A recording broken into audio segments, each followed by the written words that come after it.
Morning students. Last lecture के अंदर हमने time series analysis MCQ start की है। Question number 1 to question number 8 complete किया था। अब आगे क्वेश्चन नंबर 9 से देख रहे हैं। Which components of time series is associated with delay in production due to fire in factory. Factory के अंदर आग लगने की वजह से प्रोडक्शन के अंदर डिले हो रहा है। तो अब ये आग लगी वो अनफोर्सिन रीजन था, आकस्मिक कारण હતું। तो अनफोर्सिन रीजन से जो फ्लक्चुएशंस टाइम सीरीज की वैल्यू में आते हैं उसको हम कहते हैं इरेग्युलर और रैंडम फ्लक्चुएशन, अनियमित के यादृच्छिक વધઘટ। तो क्वेश्चन नंबर 9 का आंसर रहेगा C, irregular. Question number 9 answer is C, irregular. Now question number 10. The general decline in sales of cotton clothes attached to the components of time series. General decline in sales of cotton clothes. cotton clothes के sales में जो decline आता है, decline घटाड़ो थाय छे, is attached to the components of time series. उसको क्या कहेंगे हम? तो डिक्लाइन दिया हुआ है यानी ये लॉन्ग टर्म हुआ, सेक्युलर ट्रेंड लिखेंगे A. Question number 10 A, secular trend.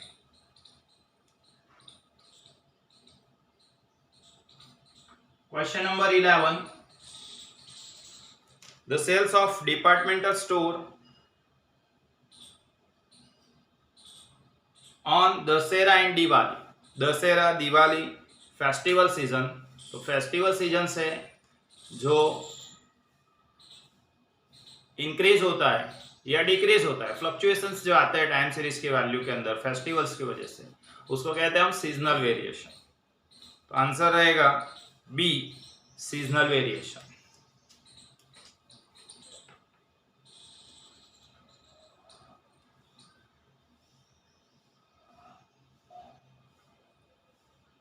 Twelve number, the consistent increase in population of cereals constitutes the components of a time series. consistent increase, સાતત્યપૂર્ણ રીતે વધારો થાય છે, increase, decrease, secular trend लिखेंगे ए।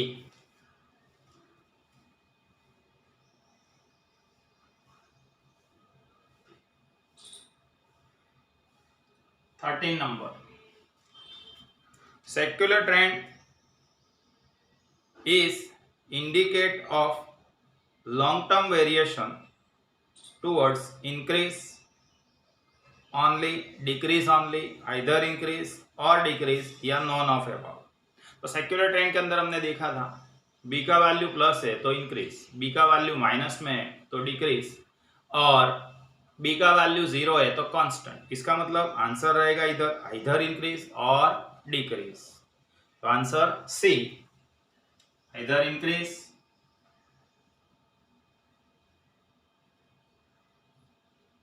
और decrease. Question number 14,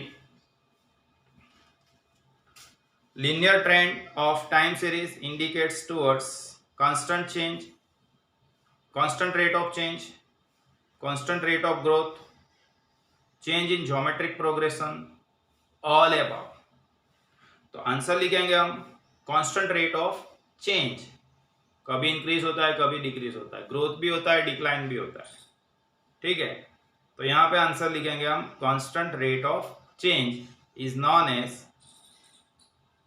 linear trend, सुरेख वलन, constant rate of change। answer is A।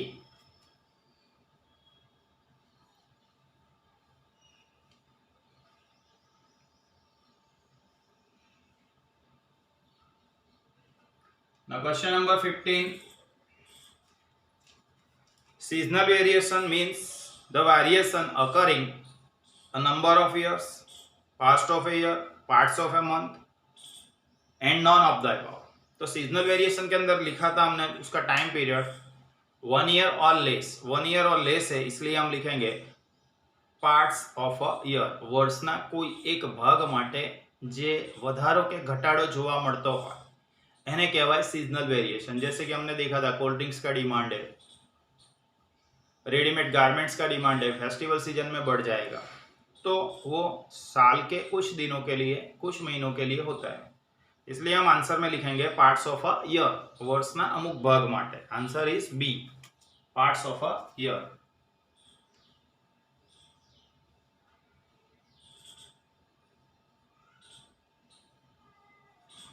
Now question number 16. Silent factor responsible for seasonal variation। Seasonal variation के लिए कौन से फैक्टर्स अफेक्ट करते हैं, मतलब कौन से फैक्टर्स के लिए सीजनल वेरिएशन होता है? तो वेदर, सोशल कस्टम्स, फेस्टिवल्स, तो ये सभी हमने देखा था, ये सभी चीज़ों से सीजनल वेरिएशन होता है। वेदर कंडीशन बदलेगी तो डिमांड्स बदलेगी चीज़ों की। सोशियल कस्टम्स, રીત રિવાજો, આને લીધે પણ ડિમાન્ડમાં ચેન્જીસ આવે છે અને ફેસ્ટિવલ્સને લીધે પણ આવે છે। તો આન્સર આવશે બેટા D, all the above. Question number 16, D, all the above.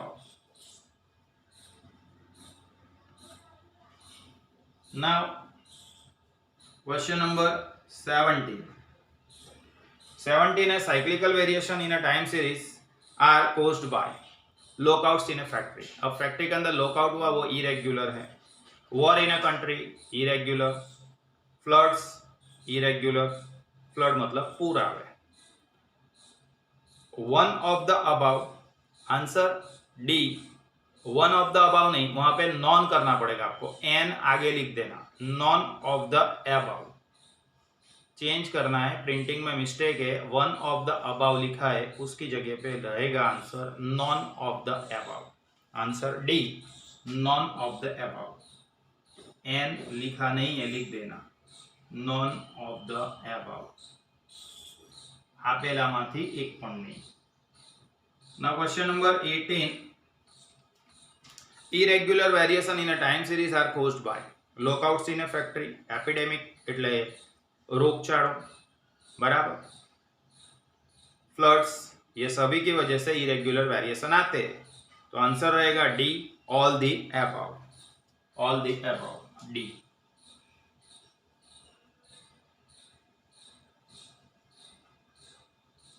Now question number 19. Trend in a time series means, trend को क्या कहते हैं? Long term moment, short term moment, both, और लास्ट में है नॉन। तो ट्रेंड मतलब लॉन्ग टर्म फ्लक्चुएशन, मैंने बताया था आपको, लॉन्ग टर्म फ्लक्चुएशन है, लांबा गाड़ानी વધઘટ છે એને જ વલણ કહેવાય। शॉर्ट टर्म फ्लक्चुएशन में दो आते हैं, कौन से दो आते हैं? एक आता है साइक्लिकल फ्लक्चुएशन और दूसरा आता है सीजनल वेरिएशन, ठीक है।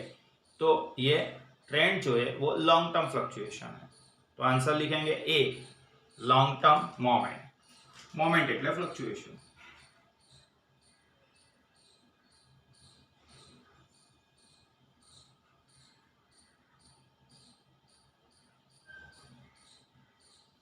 लॉन्ग टर्म मोमेंट, ठीक है। Now question number 20. Gradual long term moment in a time series is called, जो ग्रेजुअल है धीरे धीरे વધારો કે ઘટાડો થાય, एंड लॉन्ग टर्म, तो जो ग्रेजुअल है लॉन्ग टर्म है उसको कहेंगे हम ट्रेंड या सेक्युलर ट्रेंड। अब यहाँ पे क्वेश्चन में आपको ऑप्शन दिए हुए हैं, उसके अंदर से सी लिखेंगे, ट्रेंड्स।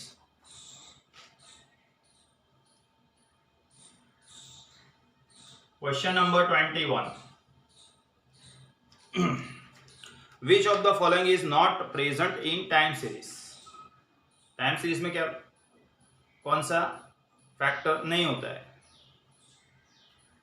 सीजनलिटी, तो सीजनल वेरिएशन में आता है, trend, cycles, cyclical fluctuation, trends, trend में आता है, सेक्युलर ट्रेंड में, तो कौन सा पॉइंट नहीं आता है? ऑपरेशनल वेरिएशन नहीं रहता है, वो उसका कंपोनेंट नहीं है। मतलब answer is B, operational variation.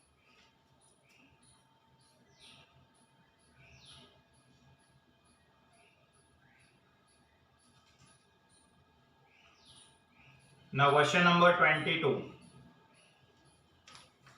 In time series, which of the following cannot be predicted? કોનું અનુમાન ન કરી શકીએ, किसका अंदाज हम नहीं निकाल सकते? Large increase in demand, technological trends, seasonal fluctuation and random fluctuation. तो रैंडम फ्लक्चुएशन का हम पहले से अंदाज नहीं लगा सकते। इरेग्युलर और रैंडम फ्लक्चुएशन हमने देखा था, व्हेन इट अराइज, वो कब होगा, how it affects on a business, business पे वो किस तरह से असर करेगा, ये सब चीजें हम पहले से प्रेडिक्ट नहीं कर सकते, वो अचानक आ जाता है, अनफोर्सिन रीजन्स, आकस्मिक परिबळों લીધે થઈ જાય છે। इसका मतलब इरेग्युलर फ्लक्चुएशन का या रैंडम फ्लक्चुएशन का हम अंदाज नहीं लगा सकते। तो आंसर रहेगा D, random fluctuation.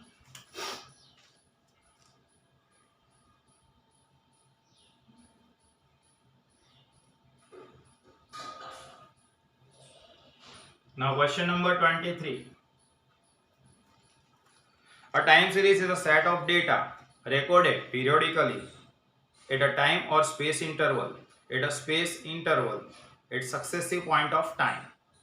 A time series is a set of data recorded. मतलब टाइम सीरीज क्या है? तो टाइम सीरीज की डेफिनेशन के अंदर हमने देखा था, time series is set of observations made at specific time period, specific time period, ठीक है, ચોક્કસ સમયગાળામાં લીધેલા અવલોકનોનો સમૂહ, એને કહેવાય time series.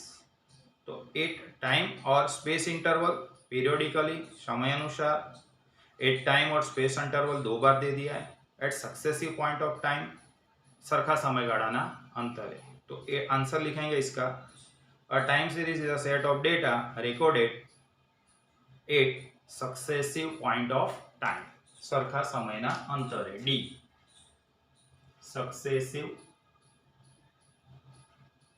Point of time.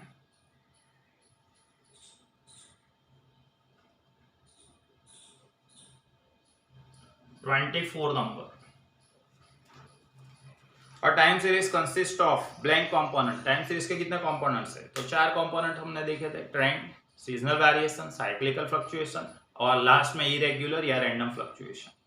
तो आंसर रहेगा सी, हाँ C4, ठीक है, C4, 4 कंपोनेंट्स है उसमें।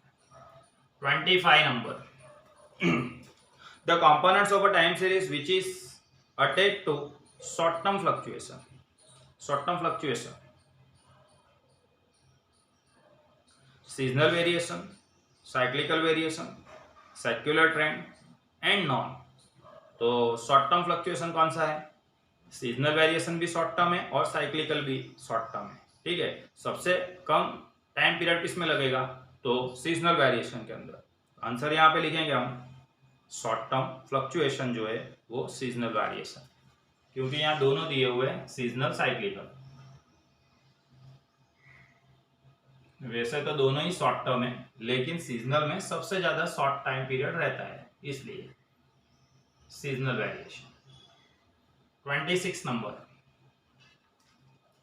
A lockout in a factory for month belongs to, lockout in a factory, factory के अंदर लॉकआउट हो गया, मतलब ફેક્ટરીની અંદર હડતાલ પડી ગઈ, તાલાબંધી થઈ ગઈ, ગુજરાતીમાં એને કહેવાય, બરાબર છે।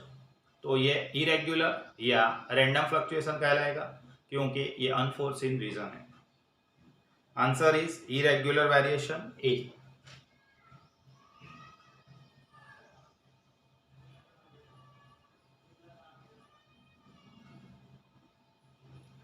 Now question number 27. A most commonly used mathematical method for measuring trend is blank method. Most commonly used mathematical method for measuring trend. Trend એટલે વલણ, વલણ માપવાની ગાણિતિક પદ્ધતિ કઈ છે? તો least square method, simple average, semi average, moving average and least square. तो लिस्ट स्क्वायर आएगा, डी। लीस्ट एवरेज या लीस्ट स्क्वायर भी कह सकते हैं।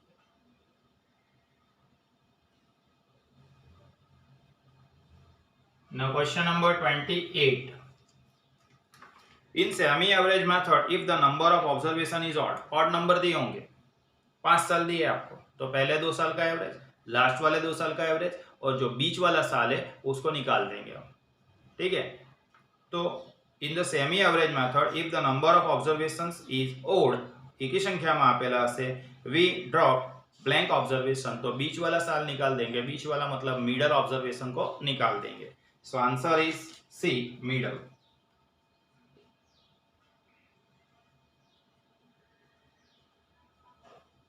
Now question number 29, least square method to estimate trend line time series consists of estimating blank constant। List square method के अंदर कितने कांस्टेंट्स हमको मिलते हैं, तो 2 कांस्टेंट्स मिलते हैं, ए एंड बी। ए का फॉर्मूला था सिग्मा वाई अपॉन एम और बी का था sigma x y upon sigma capital x square, ठीक है। तो 2 उसके अंदर हमको कांस्टेंट्स मिलते हैं, 2 कांस्टेंट्स, कौन सा 2, A and B. So answer 29 करेगा B 2।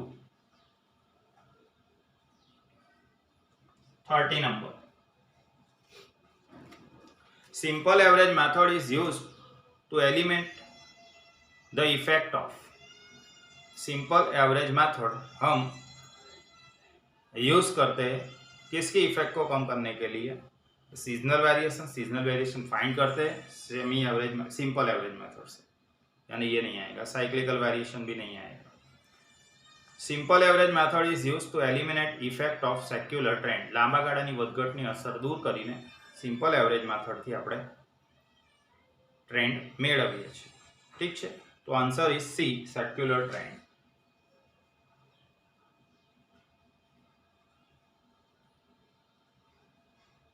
Now question number 31, most frequently used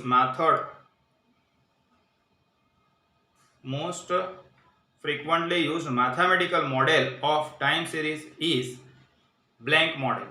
कौन से मॉडल का ज्यादा यूज करते हैं, तो 2 मॉडल हमने देखे थे, additive and multiplicative. Short term fluctuation find करना है तो जनरली हम एडिटिव मॉडल का यूज करते हैं, y माइनस वाई कैप, ठीक है। तो answer is additive model A.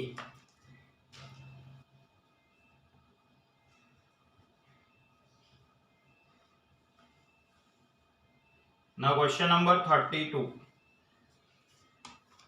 a relationship where the flow of the data points is best presented by straight line किसके अंदर आएगा, तो लीनियर होगा, लीनियर એટલે સુરેખ હશે તો સ્ટ્રેટ લાઈન મળશે, और नॉन लीनियर होगा तो वक्रीय એટલે આવી રીતે વક્ર મળશે આપણને, राइट।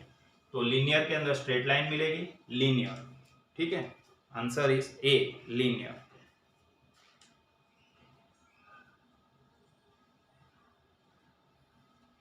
तो आज के लेक्चर के अंदर जो बाकी के एमसीक्यू थे क्वेश्चन नंबर 9 से लेके क्वेश्चन नंबर 32 तक, वो हमने एमसीक्यू आज कंप्लीट किया। इसका मतलब ऐसा हुआ कि हमारा फर्स्ट एग्जाम जो आपका मिड सेम एग्जाम है, जिसके अंदर यूनिट 1 एंड यूनिट 2 उसके एमसीक्यू आने वाले, तो हमने यूनिट 1 एंड यूनिट 2 आज पूरा यूनिट 2 भी कंप्लीट कर दिया, यूनिट 1 पहले से कंप्लीट हो गया। कहने का मतलब ये है कि आज हमारा सिलेबस खत्म हो गया, ठीक है। अब नेक्स्ट वीक में जो लेक्चर्स आएंगे, जो वीडियोस आएंगे, उसके अंदर आप कॉलेज मटेरियल के जो एमसीक्यू दिए उसका सॉल्यूशन देखेंगे, ठीक है। तो नेक्स्ट लेक्चर में मिलते हैं बेटा, आज हमारा सिलेबस कंप्लीट हो गया, नेक्स्ट लेक्चर में मिलेंगे, बाय एवरीवन।